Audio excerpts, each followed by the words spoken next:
3 بے گناہ افراد کو موت کی سزا سنا دی۔ ایک بادشاہ تھا اور اس نے 3 بے گناہ افراد کو موت کی سزا سنا دی۔ اب وہ تینوں شخص تھے، ان کو سزائے موت دینے کے لیے لایا گیا۔ جہاں پر ان کو لایا گیا تو وہاں پہ ایک لکڑ کا تختہ تھا بڑے سائز کا، اور اس کے ساتھ ایک پتھر کا مینار بنا ہوا تھا، اور ایک بڑے سے مینار کے اوپر ایک بڑا اور بھاری پتھر رسیوں سے باندھا ہوا۔ جو بڑے رسے سے باندھا ہوا پتھر وہ ویسے تو جھولتا ہوا نظر آ رہا تھا، لیکن جب اس کو کسی کو سزا دینی ہوتی تو اس تختے کے اوپر اس کو لٹایا جاتا، سر اس کے بالکل پتھر کے برابر میں نیچے رکھا جاتا، اور اوپر سے اس بڑے اور بھاری پتھر کو رسے کے ذریعے سے چھوڑا جاتا۔ جب دوسری طرف سے رسے کو ڈھیلا کیا جاتا تو وہ پتھر گر کر آ کر اس شخص کے سر پہ لگتا، اور اس طرح ہر چیز ملیا میٹ کر دیتا ہو۔ اب ہوا ایسا کہ 3 لوگوں کو جب بادشاہ نے سزائے موت سنا دی تو ان تینوں کو اس تختے کے پاس لا کے کھڑا کیا گیا۔ ان میں سے ایک تھا عالم، ایک تھا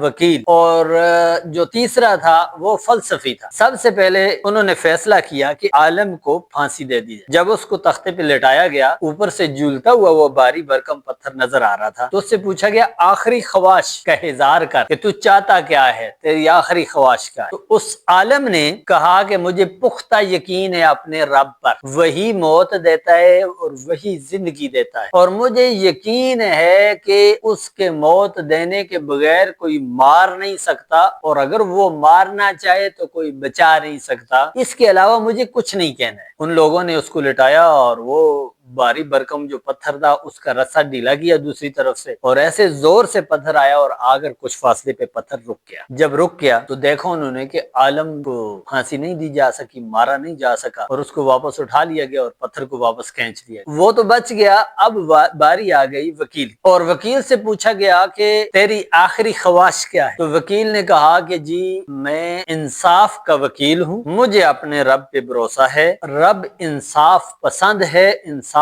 کو پسند کرتا ہے، لہٰذا مجھے پکا یقین ہے کہ رب میرے ساتھ انصاف کرے گا، مجھے اور کچھ نہیں کیا۔ اسی طریقے سے بھاری پتھر کو رسا ڈھیلا کیا گیا اور اس کے اوپر چھوڑا گیا۔ وہ بھاری پتھر اپنے اسی زور سے جتنا وزنی تھا اسی انداز سے اس وکیل کی طرف آیا، لیکن تعجب رہ گئے پھانسی دینے والے کہ وہ پتھر آ کر رک گیا اور وکیل بچ گیا۔ اب اس کے بعد تیسری باری، اب تیسرے شخص کو انہوں نے پھانسی دینی چاہی تو اس کو تختے پہ لٹایا، اور وہ تھا فلسفی تھا، تو اس پتھر کا رسا انہوں نے کیا ڈھیلا دوسری طرف سے، اور وہ اس کو نیچے لٹایا ہوا تھا اسی طرح کہ اتنا بھاری پتھر کہ جو سب کچھ ہر چیز کو ملیا میٹ کر دیتا، وہ پتھر اس کے اوپر چھوڑا گیا۔ اب تیسرے شخص کی باری آئی تو تیسرا شخص تھا فلسفی۔ جو فلسفی تھا تو اس کو جب لٹایا گیا تو اس کے سے پوچھا گیا کہ تیری آخری خواہش کیا ہے؟ تو فلسفی نے بڑی عجیب سی بات کر دی۔ فلسفی کہنے لگا کہ نہ کوئی خدا ہے اور نہ کوئی کسی کو بچاتا ہے، عالم کو اس کے خدا نے نہیں بچایا اور وکیل کو اس کے انصاف نے نہیں بچایا، بلکہ میں نے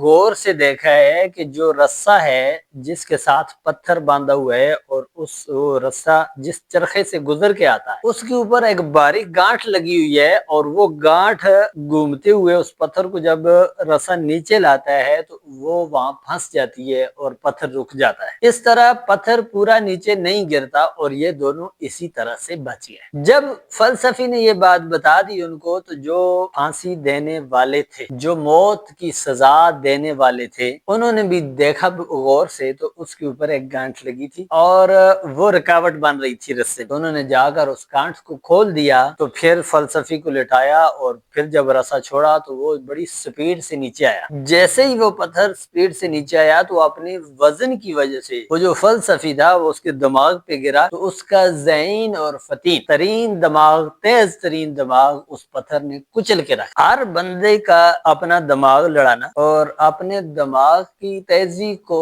تیزی سے بھی تیزی استعمال کرنا، یہ بات یاد رکھیں کہ کبھی کبھار آنکھوں سے دیکھا اور دماغ سے سمجھے ہوئے کام اور بات پہ بھی خاموش رہنا حکمت اور دانائی ہوتا، ورنہ اگر آپ کا فلسفی دماغ اور بڑا ذہین دماغ، یہ دنیا کے جو آلات اور معاملات ہیں، یہ آپ کے اس ذہین اور فلسفی دماغ کو کچل کے رکھتے ہیں۔ احتیاط کریں، حکمت سے بولیں اور بے موقع بولنے سے پرہیز کریں۔